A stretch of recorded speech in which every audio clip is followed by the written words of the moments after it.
Hello, everybody, and welcome to Project HR, a podcast dedicated to building better workplaces. Project HR is brought to you by Projections, an IRI company. IRI helps organizations navigate workplace challenges, improve employee engagement and productivity, manage labor relations, and implement effective communication strategies to achieve their goals. For more information, you can visit Projections online at projectionsinc.com.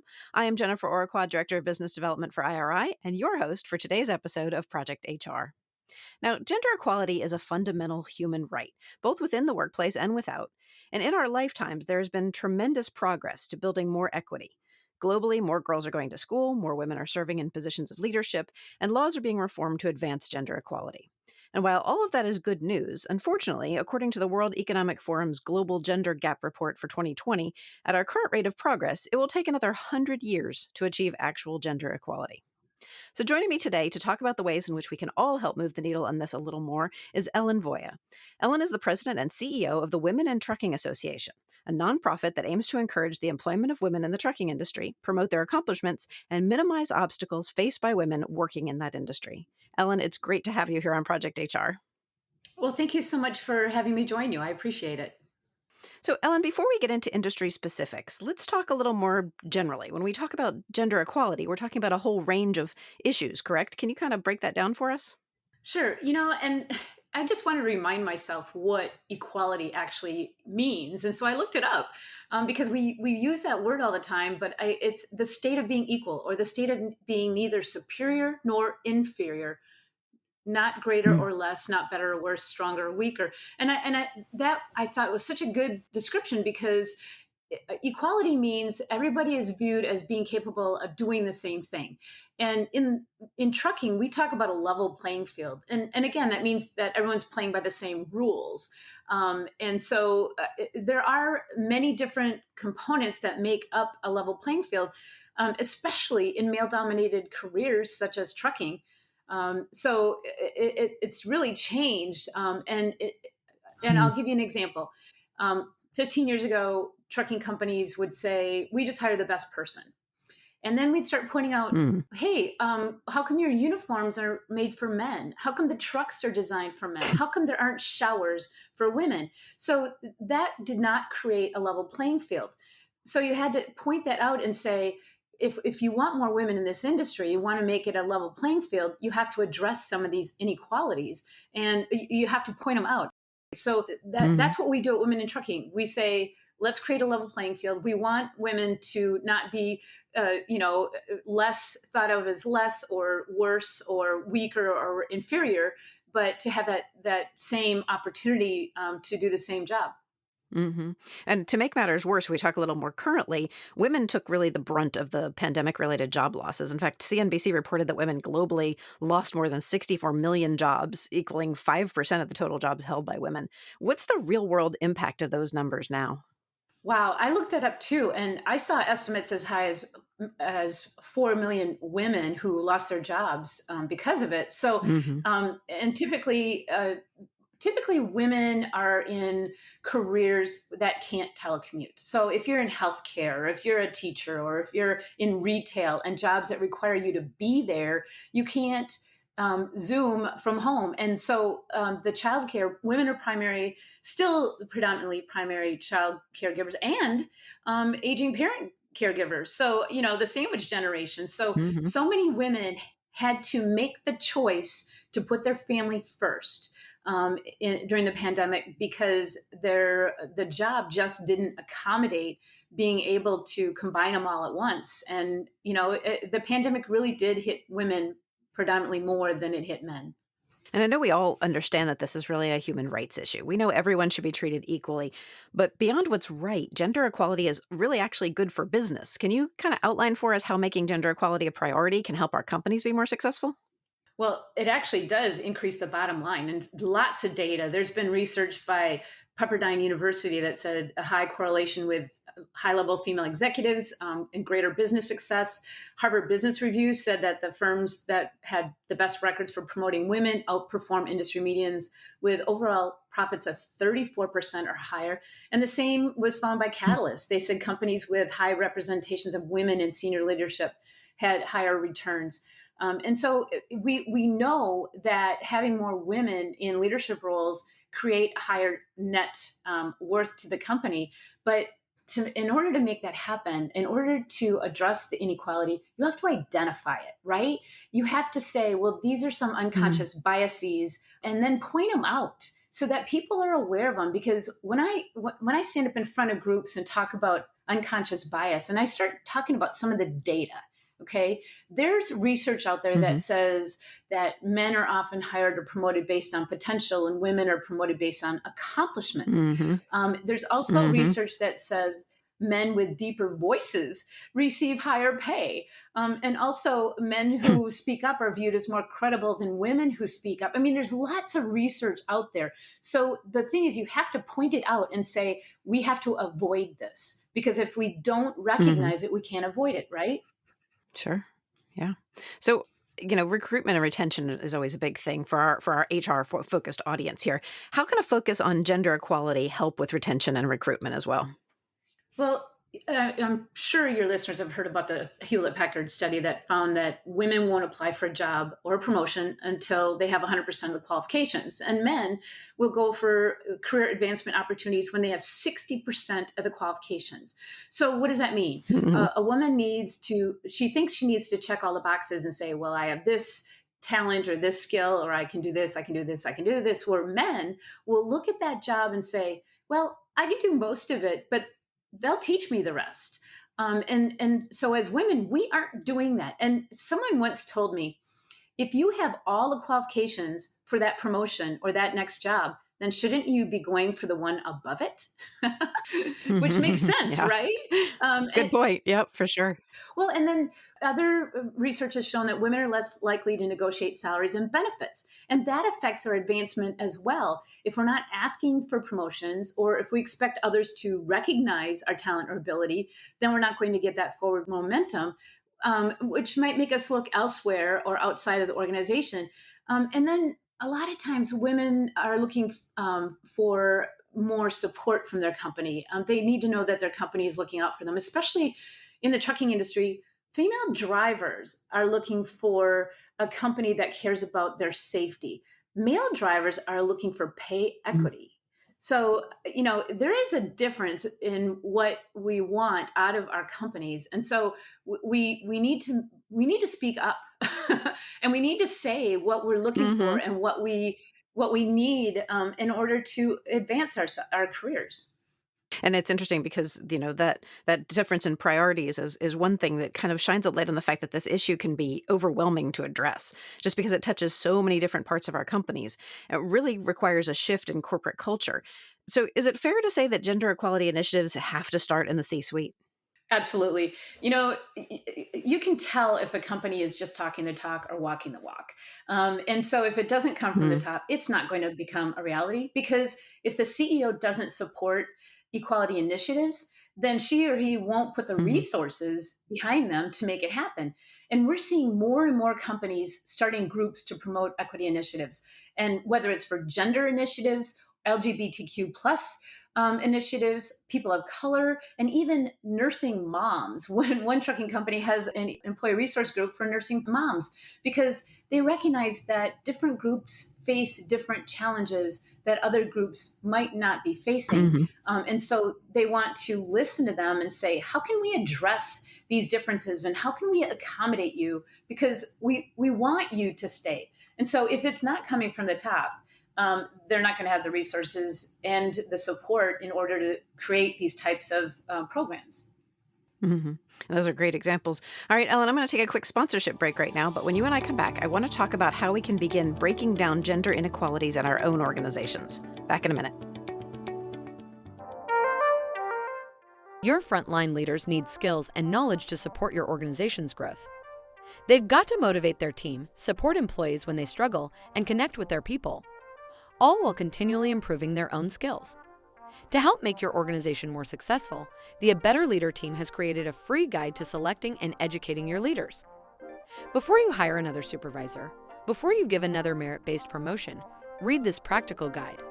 The 4 Qualities That Make Great Leaders provides practical tips on creating better leaders for your organization.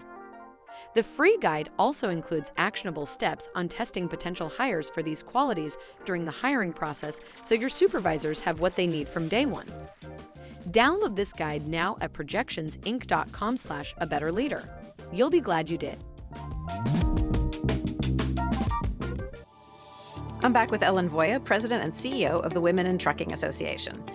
Now, Ellen, there's no doubt that this is a challenging topic to address and to take on for any organization. So how can we accurately assess if we actually have a problem with gender inequality? That's a great question because a lot of companies don't even think about it. And so we created a diversity and inclusion survey last year. And unfortunately, we didn't even get adequate responses to create a statistically significant survey. So, and that could be for a number of things. Either that companies aren't tracking their D&I initiatives, or maybe their numbers are very bleak and they just don't want them known. But first of all, Sure. they have to track it. They have to, and once we create a benchmark and say, look, the good companies, the companies that are really being recognized for diversity and inclusion are at this level, then other companies will start looking at them and saying, wow, we have a long ways to go to hit that average or that figure. And so we need to make some changes. And the other thing is, employees now are asking for this information. I recently had a driver contact me. She wanted me to steer her towards a carrier that embraces the LGBTQ plus community. So carriers need to be ready to share this kind of information if they want to attract good employees who are looking for that kind of support. Well, and that's a really good point. One thing I really wanted to talk about was the wage gap between the genders. Is this an issue of simply women being paid at lower rates than men, or is it an issue of that glass ceiling throwing off the averages, or is it a combination of both things? I think it's actually a combination of both, but it's also women are still penalized for taking time off to have children.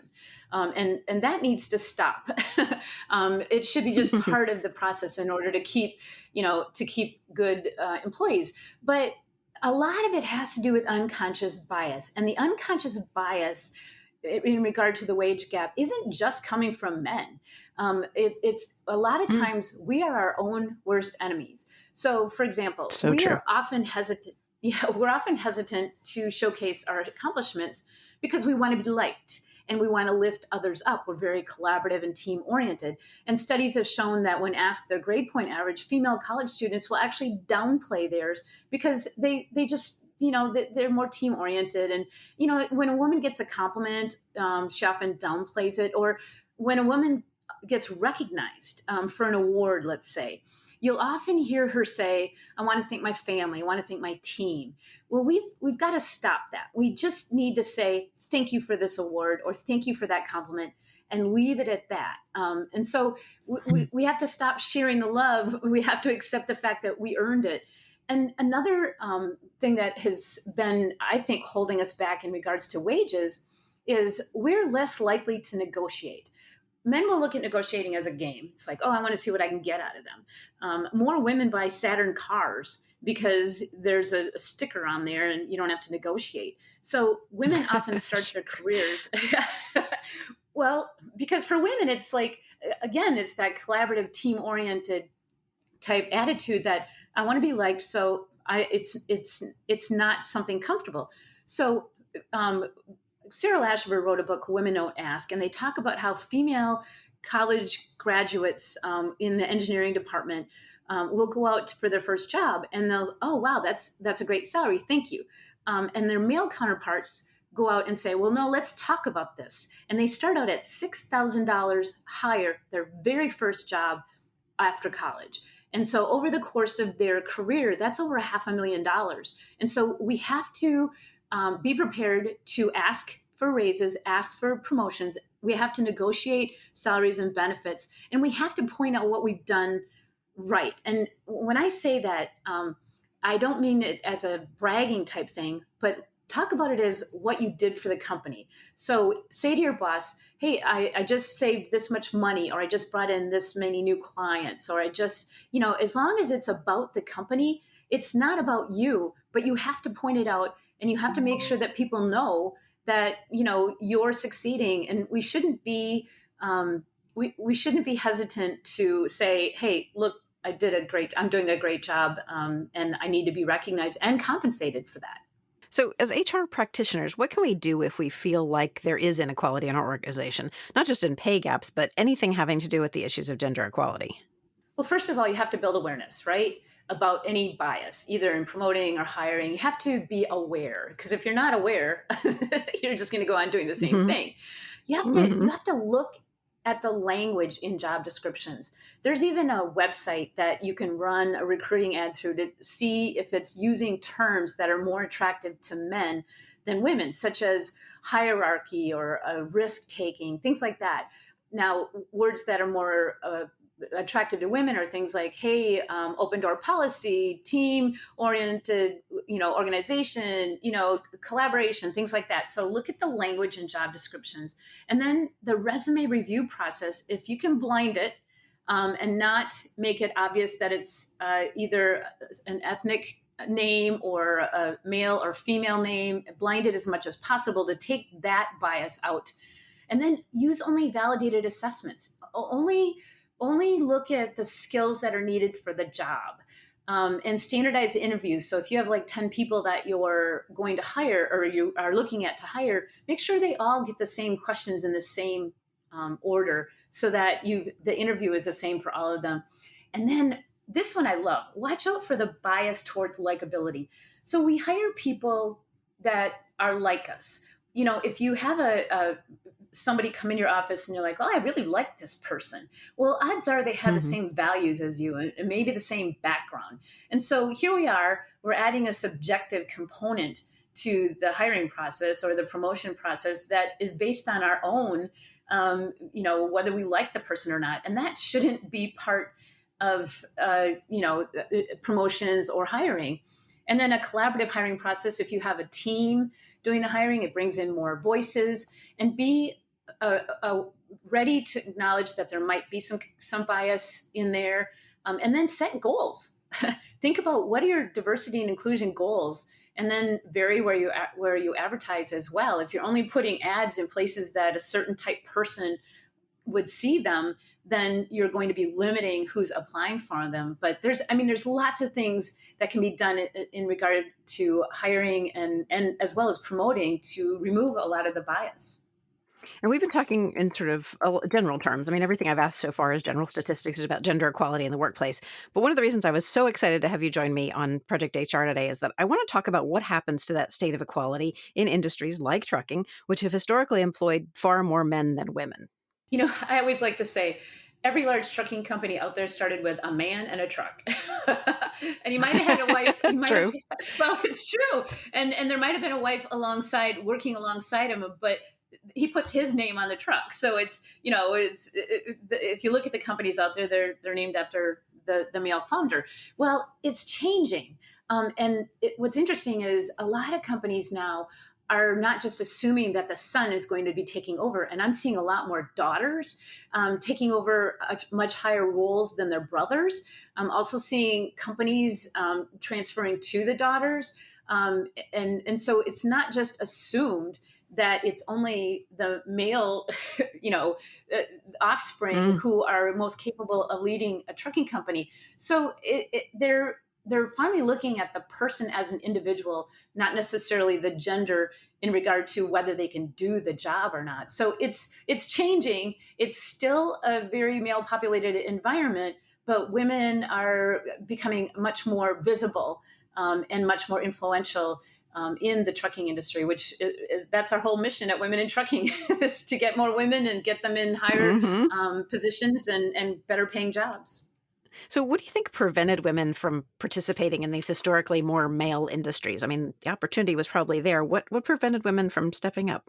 Well, that's a great question. I love that question.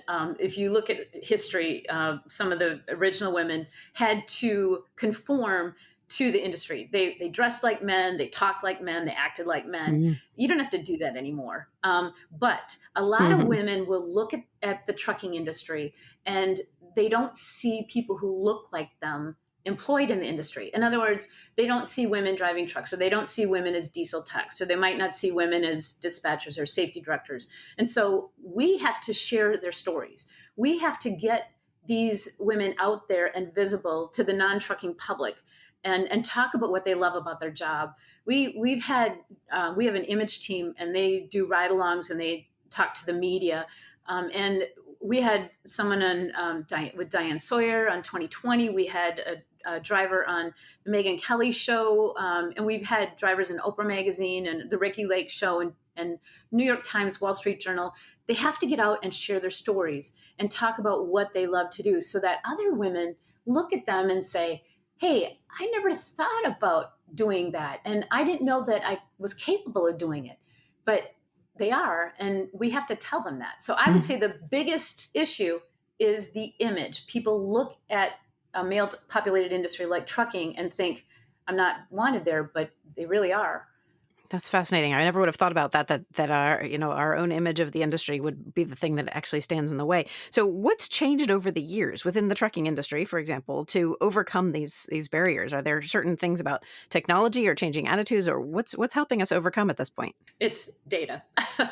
It comes down to data. So Okay. 15 years ago, when I started Women in Trucking, I would stand up in front of trucking executives and I'd say, you need to hire more women. And they're like, why? And they would say to me, well, we just hire the best person. Well, then I would go to any meeting and say, do you have that broken down by gender? And they'd say, no, women are statistically insignificant in trucking, so we don't break it down. So companies, they didn't even know what percentage of their C-suite was women, or they didn't know how many of the drivers or safety were women. So once we started providing data, and here's a great one that came out about a year and a half ago. Female drivers are, well, put it this way, male drivers are 20% more likely to be involved in a crash in every statistically significant area. And so that means female drivers are much safer drivers because they take fewer risks. Also, women in the boardroom take fewer risks and make decisions differently. And that has to be accepted. For example, men will narrow the choices and make a quick decision, where women in the C-suite or in the director, the boardroom, will look at the options and then say, are there any others we've missed? And they'll take longer to make a decision.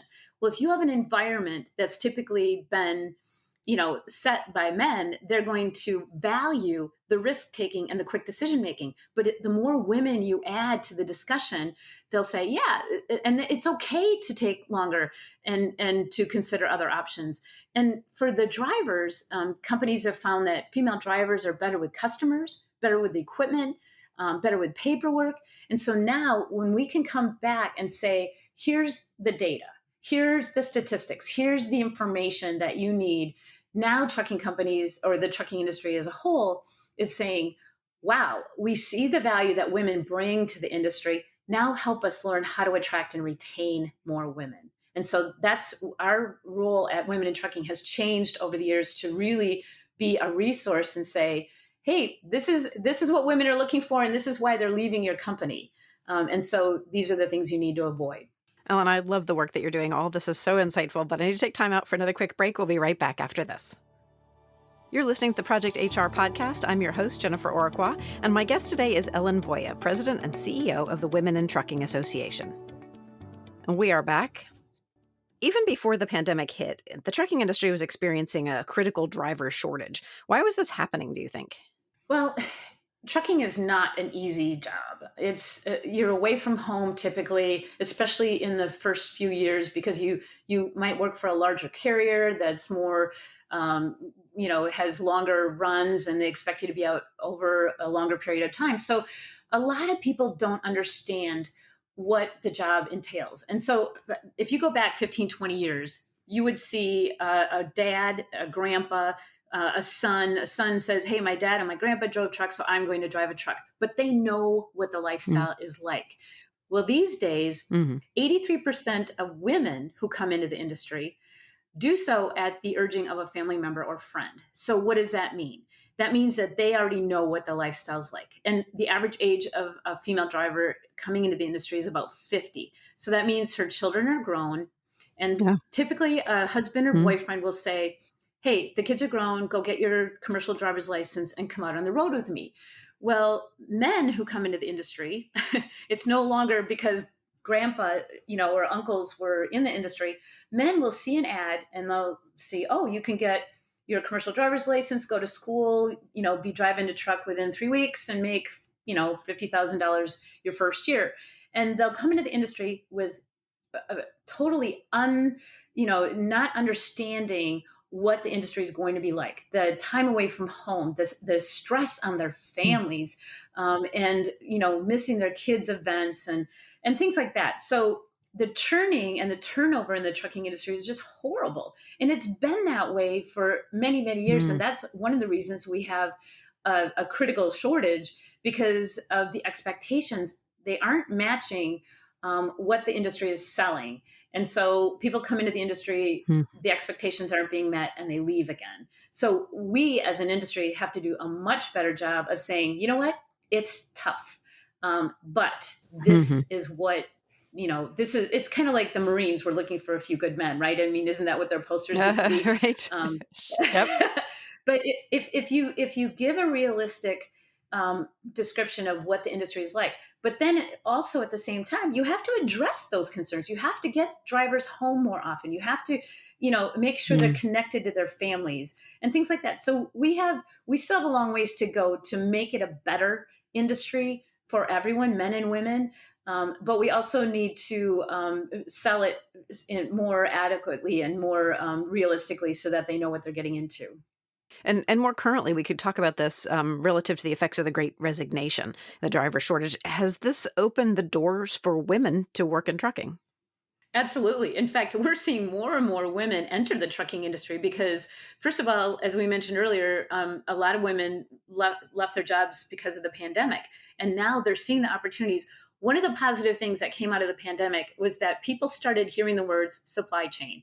People who had never thought about that tractor trailer on the road didn't really think about how it pertained to them and their families. Well, now, if that truck didn't make it, you didn't get toilet paper. And if that truck didn't, deliver to your local store, you didn't get hand sanitizer. So they started realizing that, first of all, the trucking industry is important and it applies to them. But secondly, you can't outsource driving a truck. So we will always have jobs in the trucking industry, because you can't have someone in Europe, driving a truck in the US, at least not at this time.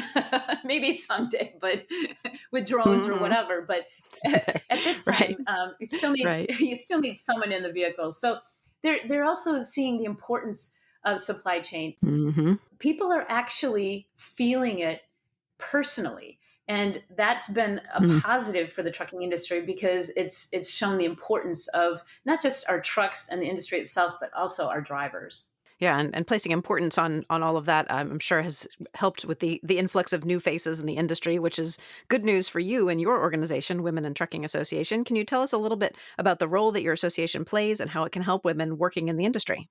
Sure. So a part of our role is to bring more women in, and so we do that by different ways. We tell stories. We do have a member of the month, and we have a driver of the year, and things like that. But we also created a Girl Scout transportation patch. We found out the Boy Scouts had one and Girl Scouts didn't. So with the Greater Chicago, Northern Indiana Girl Scout region, we created a patch, and over 1,000 young girls have already earned that patch. And along with the patch is a book called Scouting for Cookies. And it talks about how the grain goes from the field to the bakery in a truck, bakery to packaging in a truck, and that sort of thing. We also created a truck driver doll that you can get a great Christmas present, because we need to introduce careers to children at a younger age, because a lot of people just don't think about the trucking industry, like I said. And this... Yeah. More recently, we launched our driver ambassador program, and I'm so excited about this. It's a tractor trailer, and the visual on it is just amazing. It was wrapped with a superhero type concept, and a female driver takes the tractor trailer. It's got a simulator in there. It's got a hands-on learning environment, iPads. You can do, what are the myths about trucking, or what do I need to know before I enter the industry? We even have a display of clothing and shoes and safety wear, all designed by women-owned companies for women in the trucking industry. So that tractor, the driver ambassador tractor trailer, was just launched just a couple weeks ago at our conference, and that will be going down the road. And if you see it, just say hi to Kelly Lynn. Just wave at her. I saw the truck on LinkedIn, and it was pretty amazing. It's a Okay. beautiful thing. But I was going to ask you too, are there men in your membership, or is this a space for women only? 15% of our members are men. And the reason they join is because they support our mission. So I like to tell people we're not necessarily for women, we're about women. And by that, I mean, we're about bringing more women in. And so men are like, wow, we support your mission. And so we want to be a part of this. And I love that you recognize the accomplishments of your members, all that storytelling, and help develop that sense of community. Why is it important to build a community for building equality? Well, again, telling the stories is the first priority, is so that other women will look at them and say, oh, someone who looks like me can do this job. But also it's to encourage and mentor. We started a new program called Trucking for Her. And it's a mentorship program because a lot of women coming into the industry need a little guidance, especially as professional drivers need someone to ask questions to. So building a community is a big part of what we do. We also have on our website what we call the Engage platform, where you can interact with each other. And our Facebook group has almost 11,000, mostly female drivers. They're not necessarily all members of the association, but they're on there to support each other and ask questions and give advice and just, to be there for other people. So you're right about building a community. And our community is mostly women, but a lot of men who join because they support our initiatives. So if our listeners want to learn more about you, about Women in Trucking Association, or about working in the trucking industry, where should they go? Absolutely. They need to go to womenintrucking.org. And we're actually building a new driver microsite. So if anyone is interested in driving, we'll have the information in there. But we also have a lot of information for women who want to work in the supply chain industry, whether it's in, C-suite or mid-level managers, whatever, safety, technicians, dispatching, whatever. There are so many jobs. And even marketing and HR.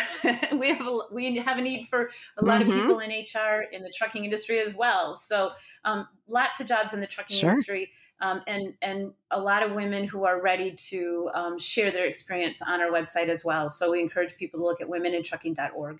And I want to let our Project HR listeners know that all of the links that Ellen mentioned will be included in this episode's companion guide. So be sure to unlock that today at projectionsinc.com/podcast. Right now, though, Ellen, it is time for our lightning round questions. And these are questions I like to ask of every guest of the podcast. Are you ready? I'm ready. All right. Our first question is always a topic showdown. Now, in this episode, we've been talking about gender equality in the trucking industry. In your opinion, Ellen, which of these 1970s trucker movies is superior entertainment, Smokey and the Bandit or Convoy? Oh boy, I would have to go with Convoy. I think that one's just more depictive of the industry. Okay, very good. All right, Ellen, my next question is, what is the best book that you've read recently? So recently I was reading Behind Frenemy Lines, and it's called Rising Above Female Rivalry to Be Unstoppable Together by Dr. Amber Titchener. And it's just, somebody told me about the queen bee syndrome, and it's about women who don't want to lift up other women. And we've got to stop that. We've got to lift up everyone because, hey, a rising tide lifts all boats, right? So we need to be more supportive. Sure. So we need to avoid that. All right, next question. What is your favorite thing about the work that you do? The favorite thing about the work I do is that I get to travel all over the world and speak to people who are interested in learning how to bring more women either as drivers or in the C-suite or just in supply chain jobs. And so I get to go around and talk all over. I've spoken in Vietnam, Australia, New Zealand, Sweden. I just love it. And that's the favorite part of my job, is traveling to new places and talking to people. I love that. What's the best piece of advice you've ever been given? The best piece of advice I've ever been given is to assume good intent. And when I say that, I mean, if somebody cuts you off on on the road, or if somebody makes a comment that you take wrong, just rethink what they said and how they said it, because it might not be about you.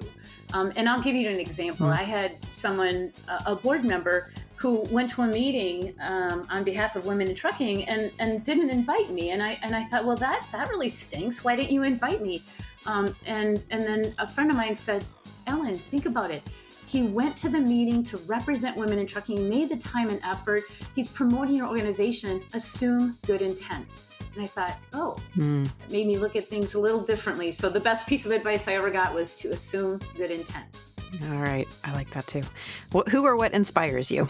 Oh, boy. A lot of people when asked that question say their mom, and I'm one of those because my mom was one of those who said, you can do anything you want. And when I was in high school, I said, Mom, I don't want to take home economics. I want to take shop class. I want to learn how to weld and do woodworking and engines and things like that. And she was so supportive, and she said, go for it. And that really has launched my career, because knowing how to draft got my first job at a steel fabricating plant, drawing material handling equipment. Wouldn't have had that if I had taken home economics class. Yep, for sure. Shout out to all of the encouraging moms everywhere, for sure. Ellen, thanks so much for joining me today on this week's episode of Project HR. Thank you so much for including me. I really enjoyed our conversation. Thanks too to our Project HR listeners. And once again, this is your reminder to grab the companion guide for this episode at projectionsinc.com/podcast. If you'd like to be on Project HR, or you know someone who would, please feel free to email us at projecthr@projectionsinc.com. And last, but certainly not least, make sure you never miss an episode of Project HR. I hope you'll subscribe to the podcast. Drop us a line, leave us a review, or give us a handful of stars wherever you get your content. That's it from me for now. Let's make it a great day at work.